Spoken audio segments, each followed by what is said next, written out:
Ladies and gentlemen, we're back here once again with part 2 of the horror show at Extreme Rules, the horrific show at Extreme Rules, featuring the Botch Guy. We got our predictions. We did part 1 over on his channel. Man, welcome. How you doing?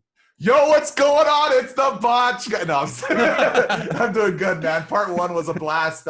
Can't wait for doing part 2 here. Yeah, so like we want to remind you, everybody, because Botch Guy's making sure I do this every single stream. Make sure you leave a like and make sure you are subscribed. Botch Guy making sure. What, are you trying to say I'm selling out nowadays? Huge sellout.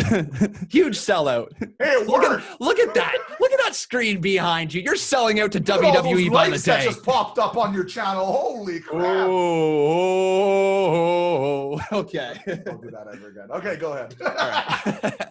So we covered the first 4 matches of this pay-per-view, which was New Day, Cesaro, Nakamura, Bayley versus Nikki Cross, Apollo Crews MVP, and Rey Mysterio versus Seth Rollins, eye for an eye on his channel. And we are continuing here with Asuka versus Sasha Banks. We briefly talked about this on your channel. Why don't you start us off? Who do you think's winning this one?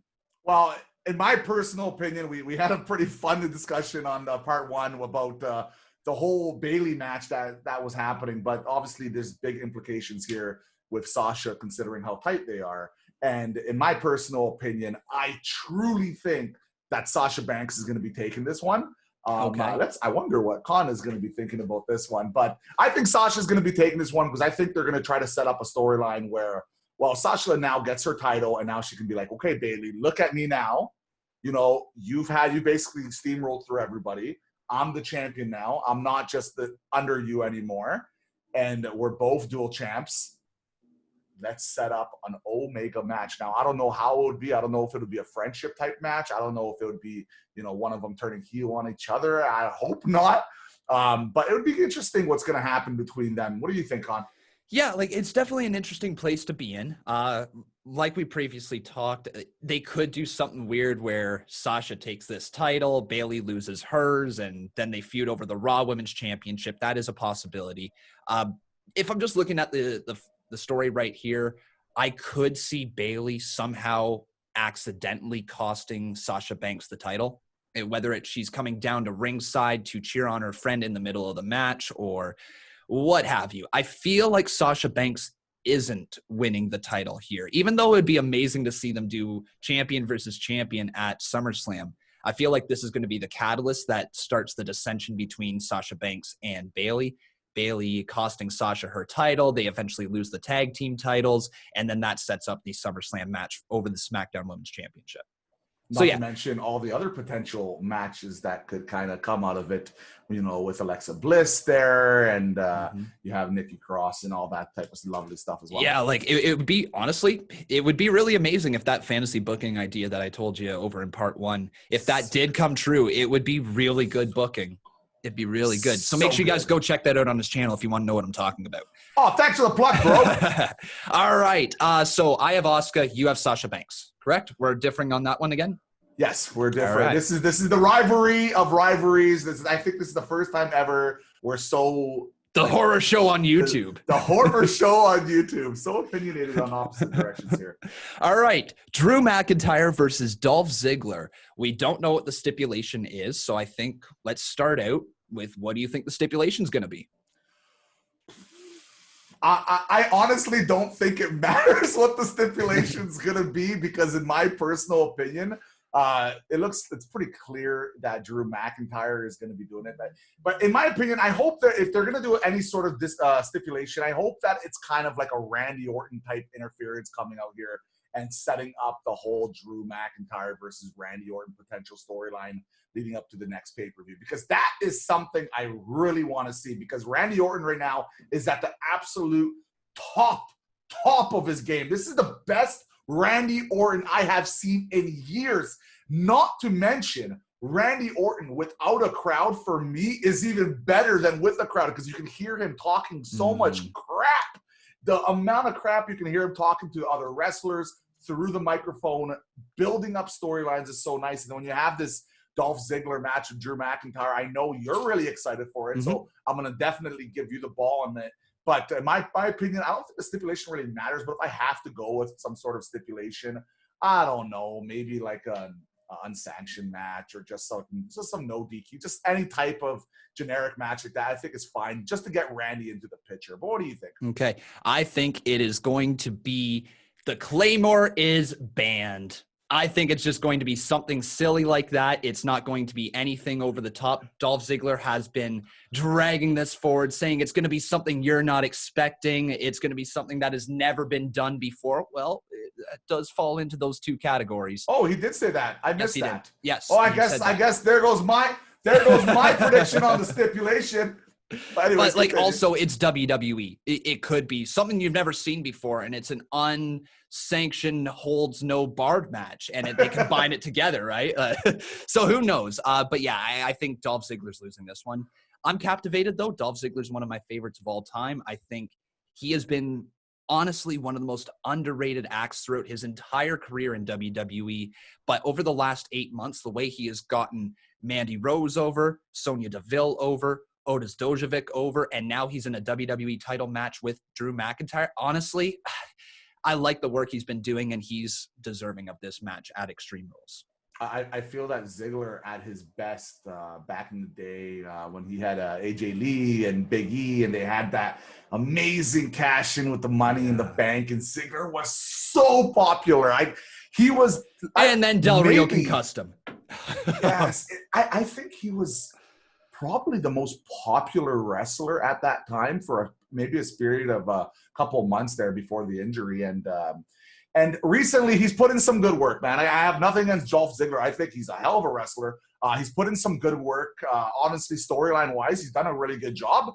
No problems there whatsoever. The only issue I have, it's a very small issue. I just feel like he needed a few more wins before he had his chance against Drew, just to make him look and feel a little bit more of a credibility of that, that person going after that championship. I think that just a little bit of a couple of nice wins, maybe against some established talent, would have definitely helped him a bit, but he did have the surprise factor. So that's always important. It definitely didn't help that the 1 week build where Heath Slater came back got Drew more over as a babyface, but didn't get Dolph more over as the heel, right? It didn't really work. It was more of a Heath Slater moment that Dolph introduced Heath.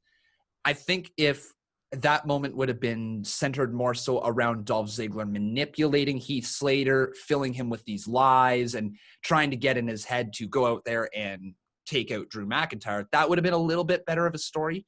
But I mean, we're nitpicking here. The match is what it is, right? And ironically, about all this is, let's just say that Heath Slater, Drew McIntyre at the end of the Raw or whatever match didn't happen, and they had that build up for Heath Slater. I would have been hyped to watch Heath Slater versus Well, Drew then guess McIntyre, what? You're going to like him in Impact.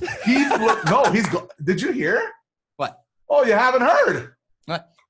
Heath Slater didn't officially sign. Yeah. He's an Impact. He's an Impact, yeah. He's a free agent in Impact, yeah. Free agent, man. He has kids, by the way. He's got kids. Rhino made sure you knew about that. Anyways, so we both got Drew McIntyre winning that one? Drew McIntyre's going to win. Cool. Now time for the swamp fight. It's Braun Strowman, the Strowman Express versus the Eater of Worlds, Bray Wyatt. The Three Faces of Wyatt thing is basically confirmed now. We got Funhouse Bray, we got Eater of Worlds Bray, and we got The Fiend. This one is simply a way to get to SummerSlam, right? That's all it is. I want to hear your opinion first on this one. Mine's kind of crazy, so I just want to hear what you think about this match. So yeah, this one, it's Braun Strowman. His entire title reign has done absolutely but F all nothing for me. I have not enjoyed it. His promo work is verging on corny, but he's not a heel, but he's being over aggressive, and it's not resonating with me. I know it is for other people, but not for myself. It seems like WWE is really just spinning their tires with Braun Strowman in hopes of getting to SummerSlam to get the Fiend versus Braun Strowman match. Even though some of his promo work has been good, it has not captivated me, and I could not care less about this match here, if I'm being honest.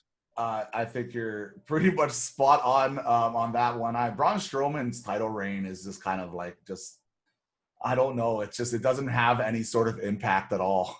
Impact. Well, because it wasn't built up, right? Like, I think if they would have built him up the way they built up Roman Reigns on verge to that title fight, I think we would be willing to accept Braun Strowman as a champion at this point.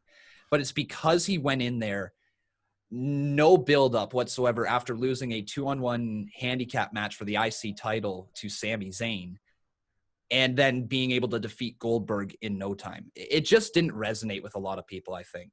But what do you think about the actual build-up between Bray Wyatt here and Braun Strowman? Because this build-up has actually been happening for months now. Yeah. You know, they had the normal match, and now, you know, they had the fun. And now they're going into the swamp match. And now, after that, everybody's predicting the whole Fiend match. So so to get my predictions on this match, in my personal opinion, you're right. I think Braun. So you have Braun as winning, right? Yeah, I got Braun. Yeah. So I have Braun winning this match. Personally, I feel like he this is kind of like the last win he's gonna get for a little while here, because in my personal opinion, they're obviously setting up for a massive match between the Fiend and Braun Strowman, because it makes sense, right? You start off with the lower, go into the middle, and now you're pushing on to the main guy. The bigger question is, how are they going to do this cinematography? Are they going to make him look strong still, Bray Wyatt, or are they going to hit the Fiend a little bit in this match? Yeah, that's what they're gonna do. Or are they just going to make it like Braun, you know, destroys them, and then at the end, maybe the Fiend will like pop out of the swamp or like something? It's totally going to be the horror show. Things are going to be spooky. We're going to see some things, maybe some of the puppets hanging around the Wyatt compound or the swamp or whatever they're calling it. And yeah, I think you're right. At the very end, you're probably going to see the Fiend. Wouldn't be surprised if they steal something from the Lake of Reincarnation with Matt Hardy and do something along those lines, where you see Bray get tossed into the Lake of Reincarnation or whatever they're calling it, and see him emerge as the Fiend, and that's how the pay-per-view ends. I think that's the most logical way to get us excited for whatever comes next. Yeah, I know this doesn't have anything to do with Extreme Rules, but man, do you miss Roman Reigns right now? Yeah. Do I miss him in the sense that, like, I'm like, oh, let's see Roman Reigns, or like, where is Roman? Is he coming out to make the save? No, but I can feel the difference without him in the product. The only reason I mentioned that is because, you know, the whole rumor that it was Roman Reigns supposed to be getting that big match at WrestleMania. Instead, it was obviously pushed over, and Braun Strowman had it, and then he won the championship. It's kind of weird that, you know, Roman's gone, and I think miss him quite a bit. You know what, though? I will say this much. Roman Reigns in this position, I would be so much more invested in. That's all. Maybe he comes back this pay-per-view. Yeah, maybe he is getting jacked on Twitter. So I saw. Dude's looking buff. All right, though, man. I think that brings us to the end of our predictions. You're going to be live, right? You're live. Yeah, I'm going to be live today. Of course, you're going to be live. I'm going to be live as well. Yeah. So, ladies and gentlemen, make sure you look for both of those live streams in your sub box. Turn those notifications on, because YouTube sucks at sending them out. And that's pretty much going to be it here today. See you later for the live stream. Make sure you leave a like on this video. Make sure you subscribe. Botch Guy, thanks for joining me, buddy. And honestly, guys, thanks for supporting both of us and both of our channels. We love doing this for you guys. These collaborations are a ton of fun for me. I hope they're a ton of fun for Conman. No, I hate them. I actually dread doing them every single month here. I literally hate you. Podcast? All right, anyways, yeah. So, yeah, I loved it. Thanks, God. Bye. All right, guys, that's going to be it. Thanks for watching, and we'll see you tonight for Extreme Rules.